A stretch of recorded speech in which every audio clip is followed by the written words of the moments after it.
खैर लिखिए plaster of Paris.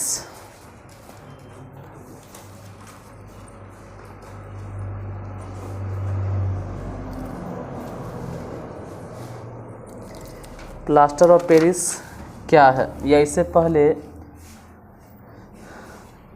Plaster of Paris से लिख लो। प्लास्टर ऑफ पेरिस एग्ज़ाम में ऐसे भी प्लास्टर ऑफ पेरिस ही आता है,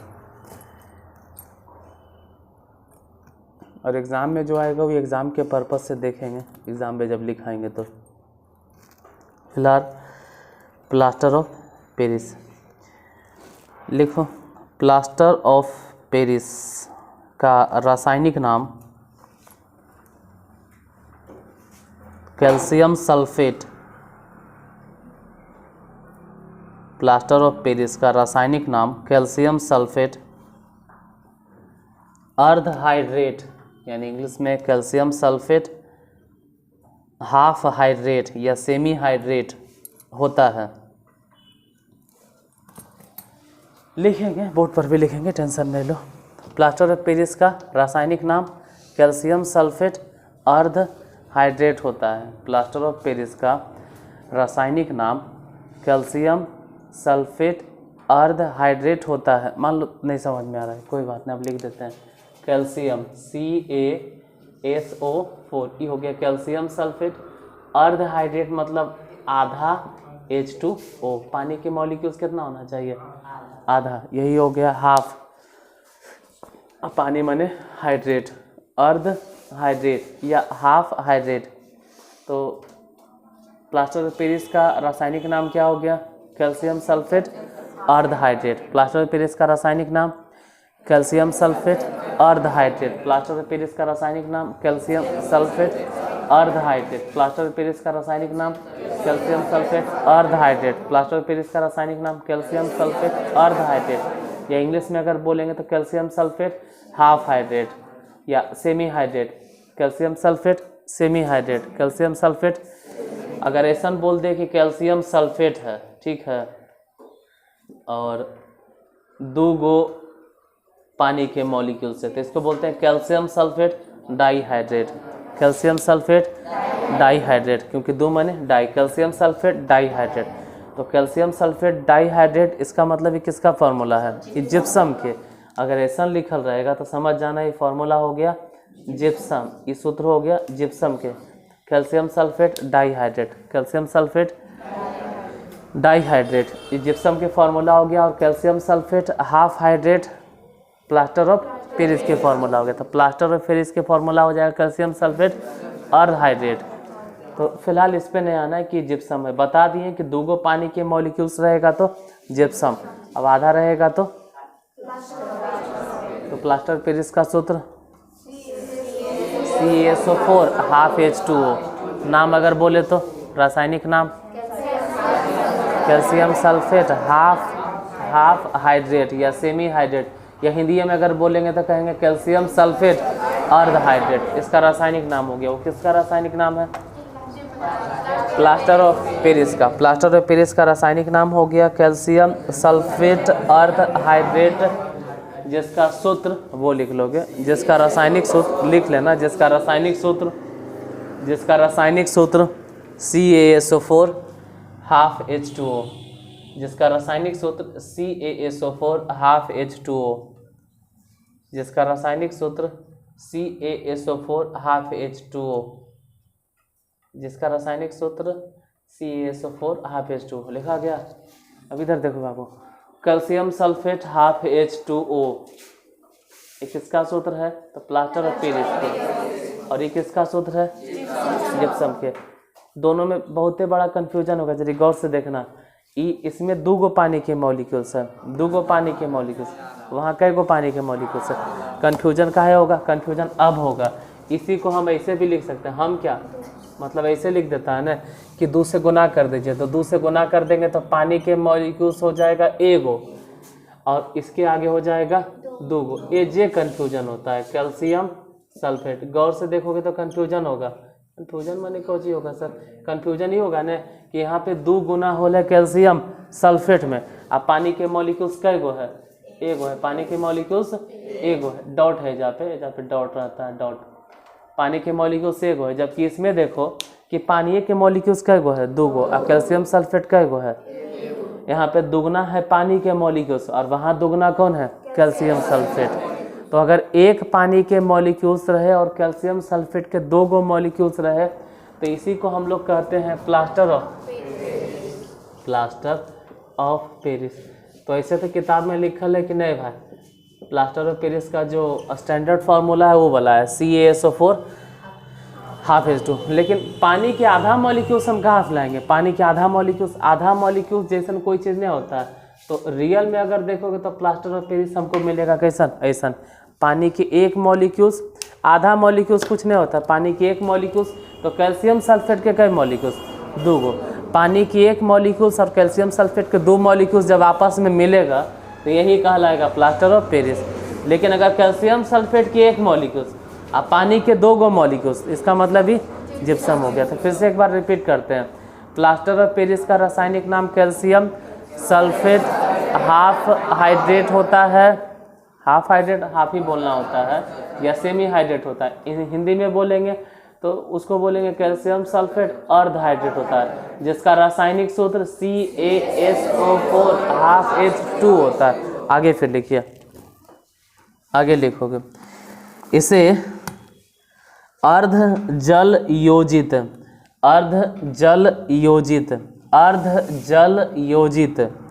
इसे अर्ध जल योजित कैल्शियम सल्फेट भी कहते हैं। इसे अर्ध जल योजित कैल्शियम सल्फेट भी कहते हैं। इसे अर्ध जल योजित कैल्शियम सल्फेट भी कहते हैं। इसे अर्ध जल योजित कैल्शियम सल्फेट भी कहते हैं। प्लास्टर ऑफ पेरिस को शॉर्ट फॉर्म में यानी संक्षेप में, प्लास्टर ऑफ पेरिस को संक्षेप में POP प्लास्टर ऑफ पेरिस को संक्षेप में POP भी कहते हैं। प्लास्टर ऑफ पेरिस को संक्षेप में POP भी कहते हैं। प्लास्टर ऑफ पेरिस को संक्षेप में POP भी कहते हैं। प्लास्टर ऑफ पेरिस को संक्षेप में POP भी कहते हैं। POP यानी कि प्लास्टर ऑफ पेरिस, इसी को शॉर्ट फॉर्म में कहते हैं। बनाने की विधि, तो पैराग्राफ चेंज करके लिखिएगा, प्लास्टर ऑफ पेरिस को बनाने की विधि, प्लास्टर ऑफ पेरिस को बनाने की विधि, प्लास्टर ऑफ पेरिस को बनाने की विधि, प्लास्टर ऑफ पेरिस को बनाने की विधि। तो खुद देखोगे ना, कोई खास चीज़ नहीं है। जैसे जिप्सम दिखाई दे रहा है और जिप्सम में से पानी के मॉलिक्यूल्स उड़ा देना है। जिप्सम में कई गो पानी के मॉलिक्यूल्स है, 2 गो। अब प्लास्टर ऑफ पेरिस में कई गो पानी के मॉलिक्यूल्स होना चाहिए, आधा, मतलब कई मॉलिक्यूल्स उड़ा देना है, आधा न 1.5 गो। पानी के 2 गो मॉलिक्यूल्स है ना, हम चाहते हैं कि पानी के कई गो मॉलिक्यूल्स बचे, आधा बचे, मतलब 1.5 मॉलिक्यूल्स हटाना होगा। सिंपली खाली गर्म कर देंगे। गर्म कितना करना होगा, कितना गर्म करना है कि उड़ जाए, पानी के मॉलिक्यूल्स उड़ जाए। लिखो बनाने की विधि, प्लास्टर ऑफ पेरिस,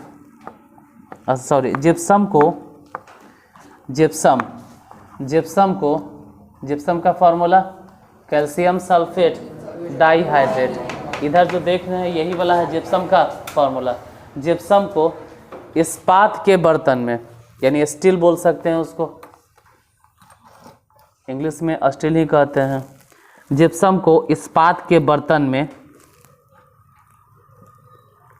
जिप्सम को इस्पात के बर्तन में 373 केल्विन,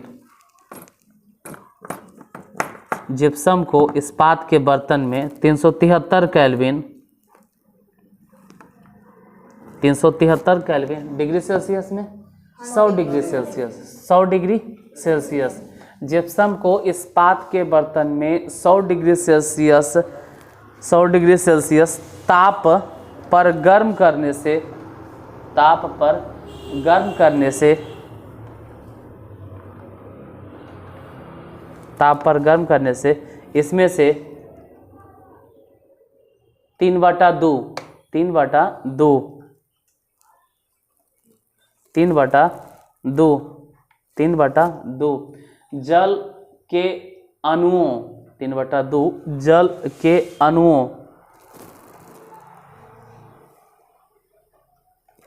जल के अणुओं का यह त्याग कर देता है। जल के अणुओं का यह त्याग कर देता है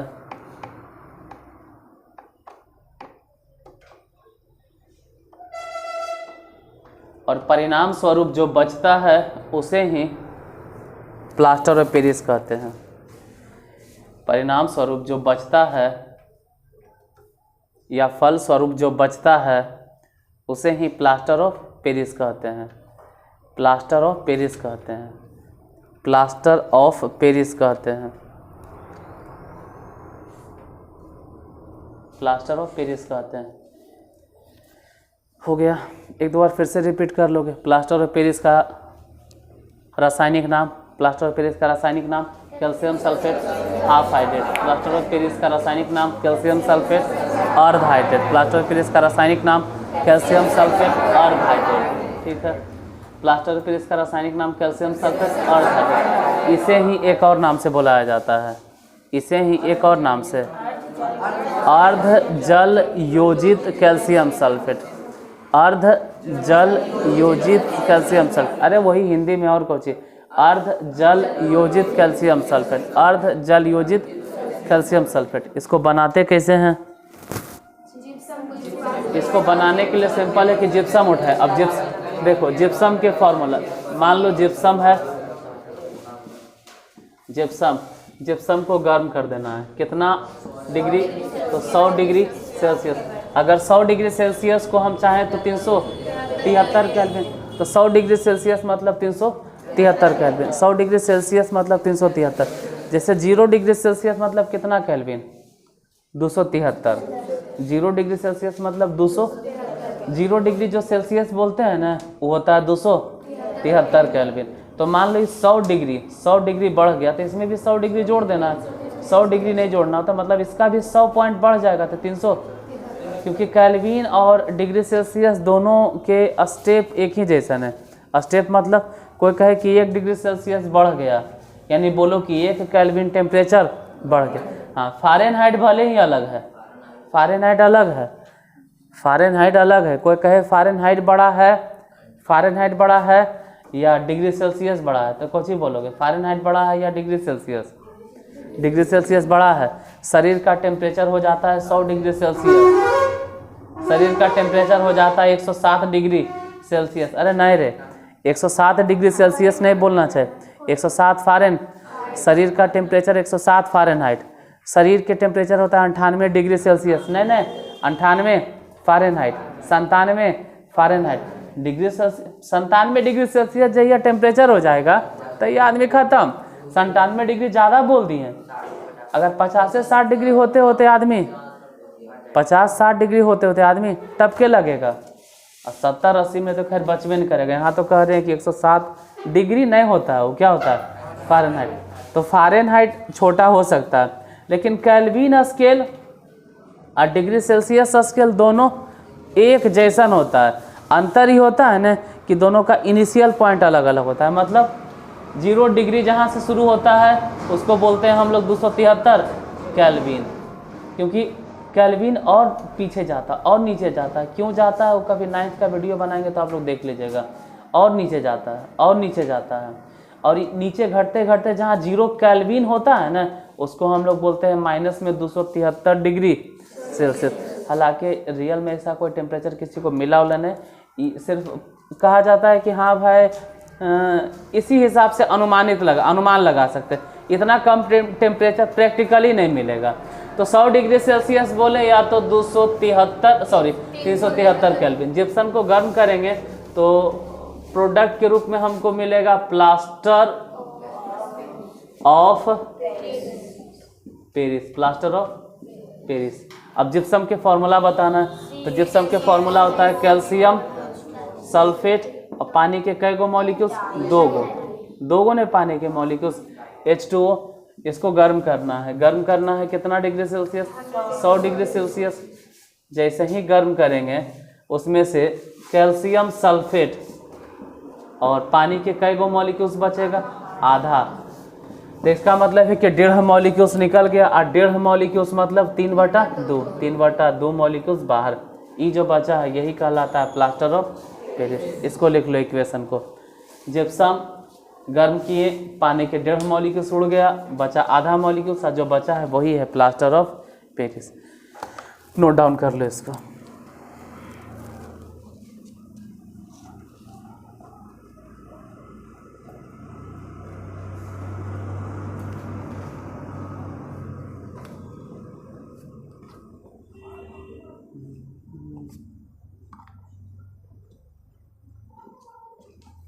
हो गया।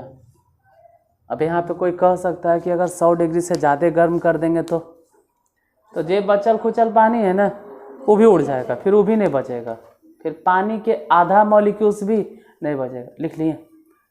अरे लिख लो लिख लो लिख लो, लिखना जरूरी है, लिख लो। मतलब अगर लिखा जाएगा तो नीचे लिख लेना। यदि इस प्रक्रिया में, या प्रक्रिया बोलेंगे प्रोसेस, इस प्रक्रिया में या इस विधि में, जो भी आप बोलो, प्रक्रिया ज़्यादा अच्छा है, विधि नहीं बोलना है, विधि तो विधि होता है। इस प्रक्रिया में यदि इस प्रक्रिया में तापमान 100 डिग्री सेल्सियस से ज़्यादा कर दिया जाए, यदि इस प्रक्रिया में तापमान 100 डिग्री सेल्सियस से ज़्यादा कर दिया जाए, यदि इस प्रक्रिया में तापमान 100 डिग्री सेल्सियस से ज़्यादा कर दिया जाए, यदि इस प्रक्रिया में तापमान 100 डिग्री सेल्सियस से ज़्यादा कर दिया जाए तो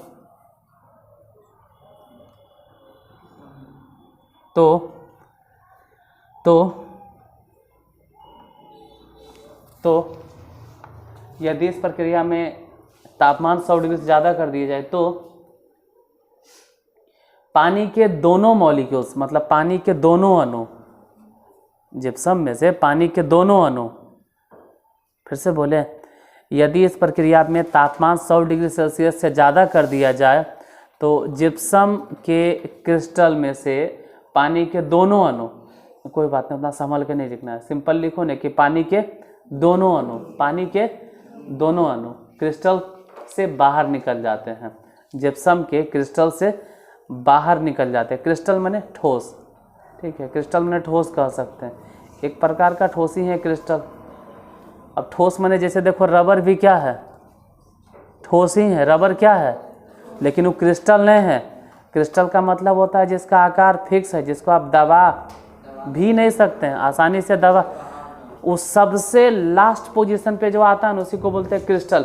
जैसे आप कहिएगा हम तो लोहा को पीट के धंसा देते हैं, तो लोहा को पीट देते हैं, लेकिन उसका एक मॉलिक्यूल्स आप लीजिए तो एक मॉलिक्यूल्स नहीं दबेगा, तो जो नहीं दबेगा ना उसी को बोलते हैं हम लोग क्रिस्टल, उसी को बोलते हैं। रबर क्यों दब जाता है, कोई पूछेगा रबर क्यों दब जाता है? रबर ठोस है फिर भी उसको हम लोग दबाते हैं तो दब जाता है, क्योंकि रबर में जो क्रिस्टल है ना वो 1 2, जैसे रबर में जो क्रिस्टल होता है उस सभी क्रिस्टल के बीच में जगह होता है, बीच बीच में कौन रहता है? एयर, बीच बीच में हवा रहता है, थोड़ा थोड़ा खाली जगह। इसलिए रबर को जब दबाते हैं ना, पूरा क्रिस्टल देखेंगे, उसके अगर कण को देखेंगे तो डिस्टेंस रहता है। वो सब पढ़ेंगे बल्कना 12th में कि बल्कनाइजेशन कुछ होता है, सब एक दूसरे से जुड़ल रहता है, अलग अलग नहीं भागेगा, लेकिन फिर भी जगह होता है। और जब हम इसको दबाते हैं ना तो ये वाला आसानी से दब जाता है, क्योंकि बीच में जगह होता है। लेकिन इसका एक मॉलिक्यूल्स अगर रबर के भी उठा लेंगे ना और दबाएंगे तो रबर का एक मॉलिक्यूल्स नहीं दबेगा, मतलब अब ये नहीं दबेगा, जो नहीं दबेगा उसी को हम लोग बोलते हैं क्रिस्टल। तो क्रिस्टल के मतलब है कि अब वो दबेगा नहीं। तो जिप्सम का क्रिस्टल होता है, और अगर जिप्सम को आप हद से ज़्यादा गर्म कर देंगे, मतलब 100 डिग्री सेल्सियस से ज़्यादा गर्म कर दीजिएगा, तो जिप्सम के क्रिस्टल में से दोनों के मॉलिक्यूल्स बाहर हो जाएगा, मतलब पानी के दोनों मॉलिक्यूल्स। यही लिखा है कि अगर जिप्सम को 100 डिग्री सेल्सियस से ज़्यादा गर्म कर दिया जाए तो जिप्सम के क्रिस्टल से पानी के दोनों मॉलिक्यूल्स बाहर निकल जाते हैं। यही बोले हैं, पानी के दोनों अणु बाहर हो जाते हैं। और हमें सिर्फ calcium sulphate, calcium sulphate, calcium sulphate प्राप्त होता है, कैल्शियम सल्फेट प्राप्त होता है, कैल्शियम सल्फेट प्राप्त होता है, कैल्शियम सल्फेट प्राप्त होता है, कैल्शियम सल्फेट।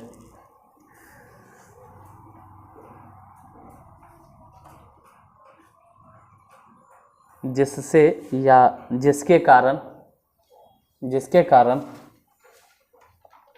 जिसके कारण अब इसमें जमने का गुण या जम जाने का गुण, जम जाने का गुण खत्म हो जाता है। जमने का गुण या तो कहो कि जम जाने का गुण खत्म हो जाता है, जम जाने का गुण खत्म हो जाता है या जमने का गुण खत्म हो जाता है।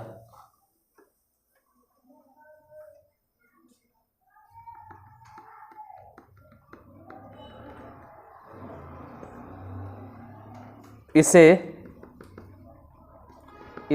मृत तापित प्लास्टर भी कहते हैं। इंग्लिश में बोलते हैं dead burnt plaster, DEAD, dead burnt, BURNT, burnt plaster, PLASTR, dead burnt plaster. Hindi में मृत तापित प्लास्टर किसको बोलते हैं? कैल्शियम सल्फेट को। कैल्शियम सल्फेट को अगर अत्यधिक गर्म कर दें, मान लेते हैं कि CaSO4 है सपोज दैट, अब पानी के 2 मॉलिक्यूल्स, मतलब बोलो ये क्या है? ये किसका सूत्र है? जिप्सम के। ये किसका सूत्र हो गया?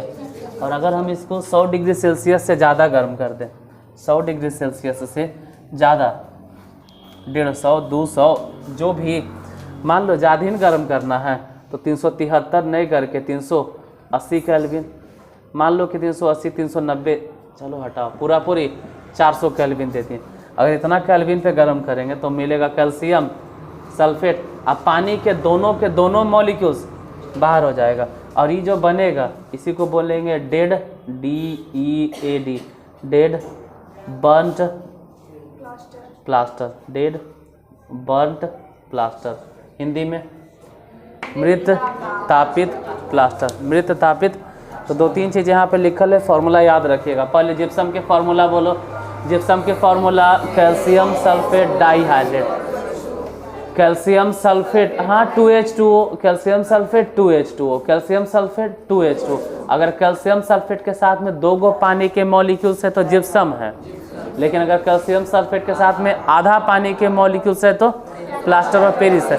या ऐसे भी कह सकते हैं ना कि पानी के मॉलिक्यूल्स 1 गो है लेकिन कैल्शियम सल्फेट के 2 मॉलिक्यूल्स है। अगर कैल्शियम सल्फेट के 2 मॉलिक्यूल्स है और पानी के 1 ही मॉलिक्यूल्स है, इसका मतलब प्लास्टर ऑफ पेरिस है। और अगर पानी के दोनों मॉलिक्यूल्स गायब है, पानी के मॉलिक्यूल्स है ही नहीं, सिर्फ कैल्शियम सल्फेट है, इसका मतलब मृत तापित प्लास्टर है। इंग्लिश में बोले तो डेड बर्न्ट प्लास्टर हो गया। तो इतने हैं, कुछ गुणधर्म है, इसका लिख लीजिए, properties of plaster of Paris. इसका कुछ प्रॉपर्टीज है, इसका कुछ गुणधर्म है, तो 1-2 गुणधर्म लिख लीजिए। इसके कुछ गुणधर्म है तो 1-2 लिख लो। गुणधर्म या properties of plaster of Paris. पहला गुणधर्म लिखोगे, यह एक सफेद चूर्ण होता है, यह एक सफेद चूर्ण होता है, यह एक सफेद चूर्ण होता है। कहाँ मिलेगा सर? तो हड्डी उड्डी किसी का टूट जाता है, देख लेना, वो हड्डिया में हत्था में जो लपेटले रहता है पैरवा में उजला उजला, वही है। हालांकि वो प्लास्टर ऑफ पेरिस नहीं है, वो जो देखते हो जिप्सम है। हाथ में जब चिपक जाता है ना तो जिप्सम बन जाता है, हार्ड हो जाता है। जिप्सम हार्ड हो जाएगा, जिप्सम कड़ा अगर मार दे तो माथा फट जाएगा, वो जिप्सम है। और प्लास्टर ऑफ पेरिस कैसा रहता है? वो पाउडर के फॉर्म में रहेगा। प्लास्टर ऑफ पेरिस पाउडर के फॉर्म में, अभी हम बोले ना चूर्ण बोले होंगे, यह एक सफ़ेद चूर्ण होता है। सफ़ेद अलग बात है कि इसको पानी में फिर से घोलोगे तो ये हार्ड हो जाएगा। यह एक सफ़ेद चूर्ण होता है। दूसरा नंबर, यह जल के साथ तेजी से अभिक्रिया करता है। यह जल के साथ तेजी से अभिक्रिया करता है। काहे करता है? अरे जल से ही बिछड़ा है। प्लास्टर ऑफ पेरिस बनवे किया है कैसे? जरा सोचो, प्लास्टर ऑफ पेरिस कैसे बना था? जिप्सम से। मतलब जब प्लास्टर ऑफ पेरिस बना तो बना बेचारा मजबूरी में, प्लास्टर ऑफ पेरिस बनना नहीं चाह रहा था, बड़ी मजबूरी में बना, प्लास्टर ऑफ पेरिस को आग लगा दिए। अब बेचारा जरे लगा तो जरते जरते पानी के 1.5 मॉलिक्यूल्स निकाल दिया। तो मुसीबत था, परेशानी में था, तो जिप्सम कन्वर्ट हो गया था किसमें, प्लास्टर ऑफ पेरिस में। तो गर्मी था, बहुत ज़्यादा गर्म कर दिए तो डर से भाग गया, लेकिन जैसे ही ठंडा होगा ना वो तुरंत कन्वर्ट होना चाहेगा किसमें, फिर से कन्वर्ट होना चाहेगा जिप्सम में। तो वो था शुरू में जिप्सम, अब उसको गर्म किए तो किसी को भी गर्म करेंगे। तू ही सब यहाँ बैठल है, चारों दने से आग लगाते हर तरफ से, सब कोशिश करेगा, अरे जहाँ जगह मिले भागो। कोई तो बिल्डिंग में आग लग जाता है तो ऊपर से आदमी कूद के जान दे देता है। कई जगह ऐसा देखे हैं कि ऊपर से कूद के भले मरेंगे बचेंगे, गोड़ हाथ टूटेगा लेकिन कूद जाएंगे, आग से तो बचेंगे। तो ये बेचारा गर्मी से बचे ले पानी के 1.5 मॉलिक्यूल्स निकाल देता है। पानी के 1.5 मॉलिक्यूल्स जैसे निकालता है ये कन्वर्ट हो जाता है प्लास्टर ऑफ पेरिस में। उल्टा अगर इसको पानी मिलेगा तो बड़ी जल्दी रिएक्शन करेगा और तुरंत रिएक्शन करके कन्वर्ट हो जाएगा किसमें, जिप्सम। और अब अगर जिप्सम में कन्वर्ट होगा न तो ये बहुत हार्ड होगा, अब ये टूटेगा नहीं, आसानी से ही एक दूसरे को छोड़ेगा नहीं। तो लिखेंगे कि यह जल के साथ तेजी से अभिक्रिया करता है, यह जल के साथ तेजी से अभिक्रिया करता है। और कोई भी रिएक्शन अगर तेजी से होगा तो ध्यान देना आग लग जाएगा।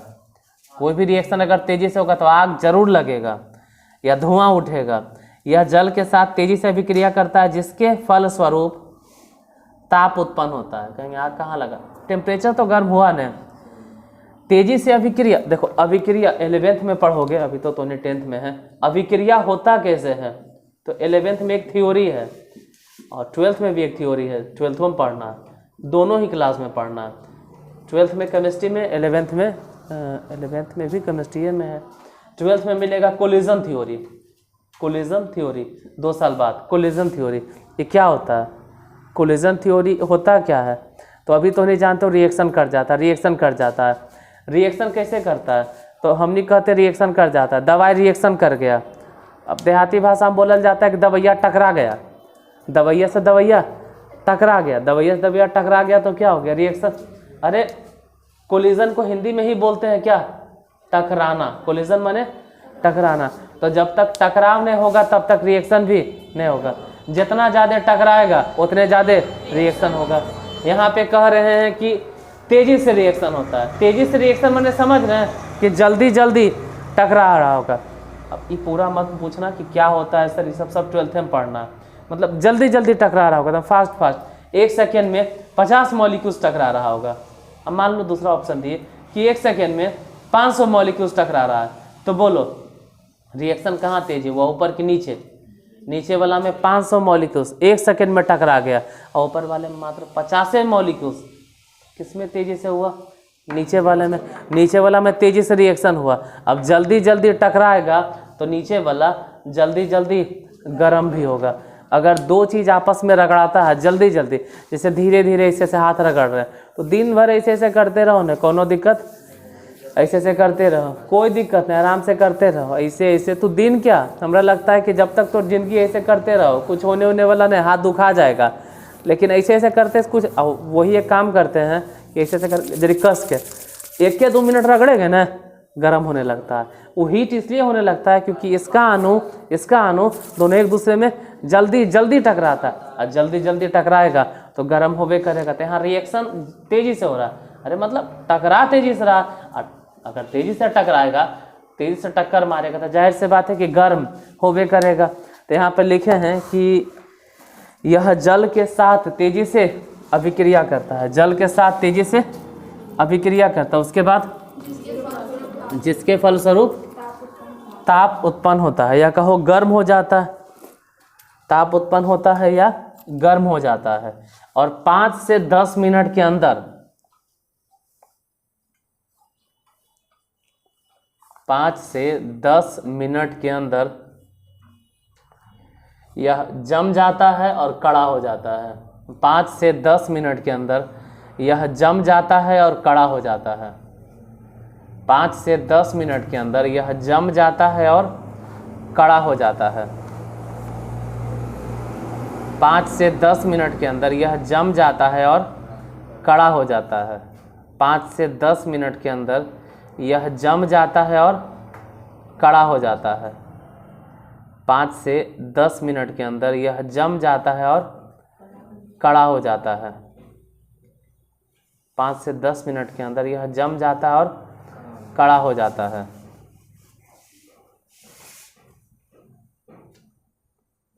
क्योंकि जल से अभिक्रिया करने पर यह पुनः जिप्सम बनकर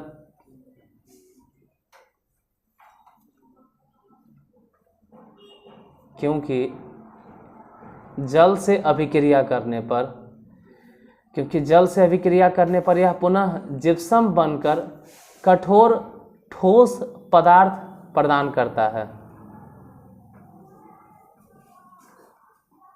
फिर से बोले, क्या लिखे हो? क्योंकि जल से अभिक्रिया करने पर यह पुनः जिप्सम बनकर कठोर ठोस पदार्थ प्रदान करता है, इसीलिए इस क्रिया को प्लास्टर ऑफ पेरिस का जमना भी कहते हैं। प्लास्टर ऑफ पेरिस का जमना भी कहते हैं। प्लास्टर ऑफ पेरिस का जमना भी कहते हैं। प्लास्टर ऑफ पेरिस का जमना, प्लास्टर ऑफ पेरिस का जमना यानी जम जाना। प्लास्टर ऑफ पेरिस का जमना, setting of plaster of Paris. Plaster of Paris का जमना भी कहते हैं। प्लास्टर ऑफ पेरिस का जमना। प्लास्टर ऑफ पेरिस बनवे किया था कैसे? हम जैसे ही गर्म किए थे प्लास्टर ऑफ पेरिस बना और 1.5 गो पानी के मॉलिक्यूल्स निकल गया। अब उल्टा करते हैं।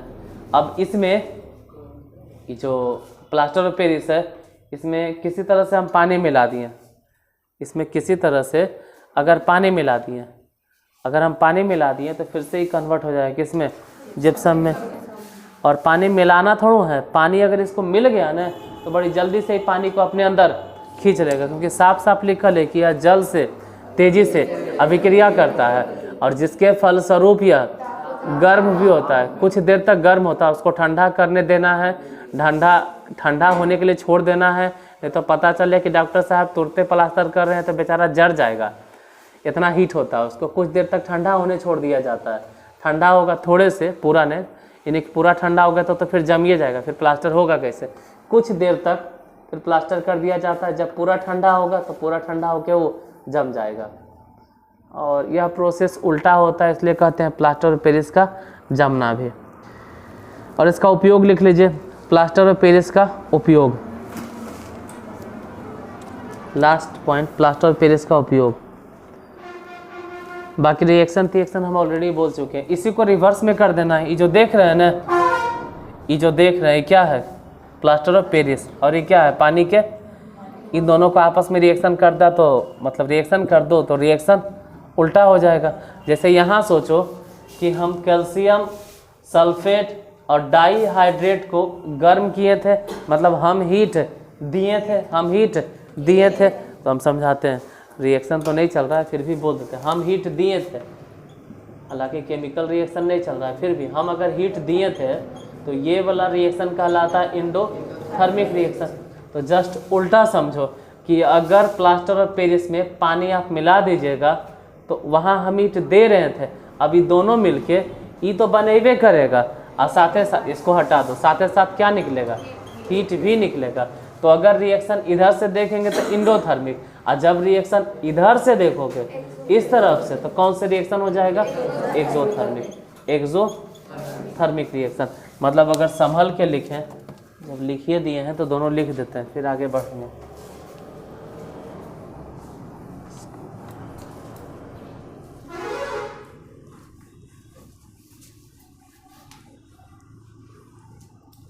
दोनों लिखे देते हैं। Plaster of Paris, calcium sulphate और 2 गो पानी के मॉलिक्यूल्स, इसको गर्म करना है। और गर्म करने पे क्या हुआ? तो कैल्शियम सल्फेट और हाफ H2O पानी के 3/2 गो मॉलिक्यूल्स निकल गया। ये कौन से प्रोसेस है? यहाँ पे खाली लिख देते हैं कि कौन सा प्रोसेस है। हम यहाँ हीट दिए हैं, कितना दिए वो लिखे नहीं, सिर्फ बताना है कि कौन सा प्रोसेस है। इंडोथर्मिक प्रोसेस या कह सकते हैं इंडोथर्मिक रिएक्शन। उल्टा आप समझते हैं, अब ये कैल्शियम सल्फेट है, हाफ H2O तो होता ही है, इसमें किसी तरह से आप 1.5 गो पानी के मॉलिक्यूल्स दे दीजिए, तो दे दीजिएगा तो ये दोनों आपस में मिल जाएगा, बना देगा कैल्शियम सल्फेट। अब पानी के कई गो मॉलिक्यूल्स, 2 गो पानी के मॉलिक्यूल्स, अब प्लस में हीट। बोलो ये कौन सा रिएक्शन है?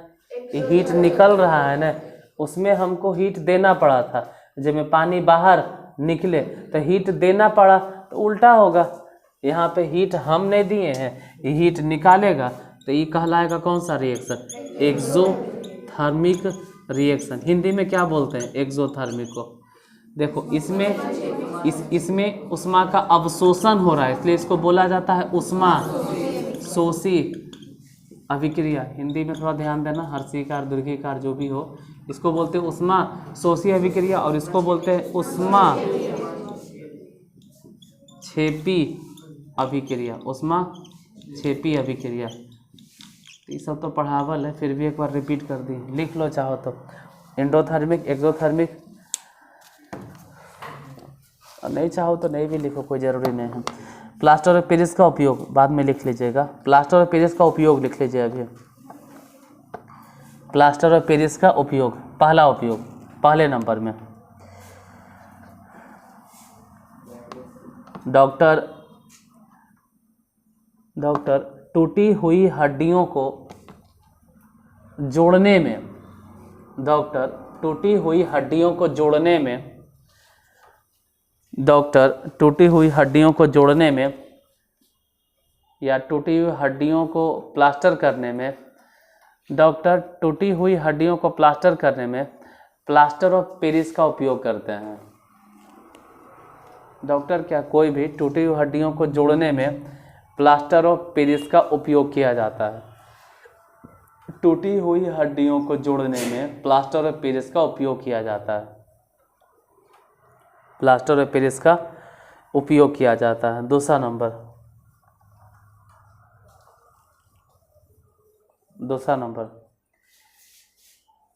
नंबर, खिड़की दरवाजे तथा दीवार, खिड़की दरवाजे या दीवारों लिखना, खिड़की दरवाजे या दीवारों को, खिड़की दरवाजे या दीवारों के छिद्र को बंद करने में भी, छिद्र मतलब कहीं होल हो जाता है, कहीं गड्ढा हो जाता है, कहीं आर पार दिखाई देता है, छेद हो जाता है, तो उस छेद को भी बंद करने के लिए, खिड़की दरवाजे तथा दीवार के छिद्र को भरने के लिए भी या बंद करने के लिए भी प्लास्टर ऑफ पेरिस का उपयोग किया जाता है। फिर से बोलें, खिड़की दरवाज़ा और दीवारों के छिद्र को भरने के लिए भी प्लास्टर ऑफ पेरिस का उपयोग किया जाता है। तीसरा नंबर में, खिलौने, सजावटों के सामान,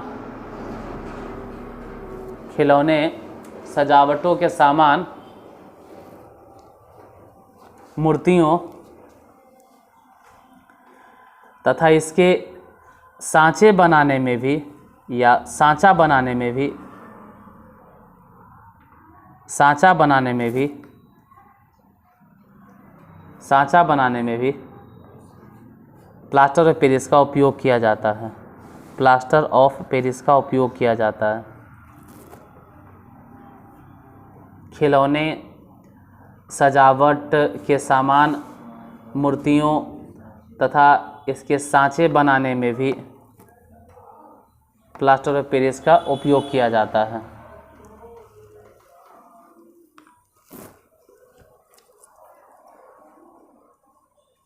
चौथा पॉइंट, अग्निरोधक पदार्थ बनाने में भी, अग्निरोधक यानी फायर प्रूफ, अग्निरोधक पदार्थ बनाने में भी, अग्निरोधक पदार्थ बनाने में भी, अग्निरोधक पदार्थ बनाने में भी प्लास्टर ऑफ पेरिस का उपयोग किया जाता है।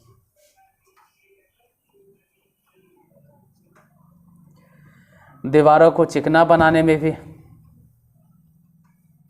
आप पुट्टी कह सकते हैं, ठीक है।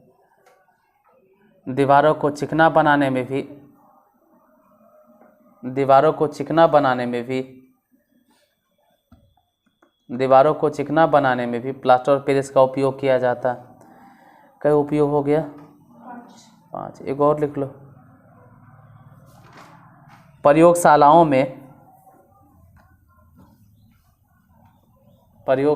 में उपकरणों के या प्रयोगशालाओं में उपकरणों के वायु अंतराल मतलब एयर नहीं ले, जैसे कुछ वैसन उपकरण होता है जो थोड़ा सा फूट जाता है और हवा जैते रहता है, उसमें एयर लेते रहता है, तो एयर को पैक करने के लिए प्लास्टर ऑफ पेरिस का उपयोग किया जाता है। प्रयोगशालाओं में उपकरणों के वायु अंतराल को सील करने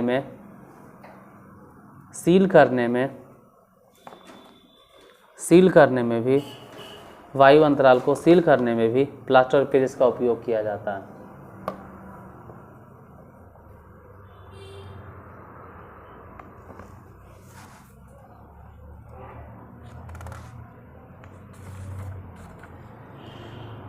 हो गया। अम्ल क्षार लवण पूरा खत्म ये चैप्टर। इसके बाद एक चैप्टर और बच रहा है, धातु और अधातु। इसके बारे में अब कल देखेंगे क्या है धातु अधातु।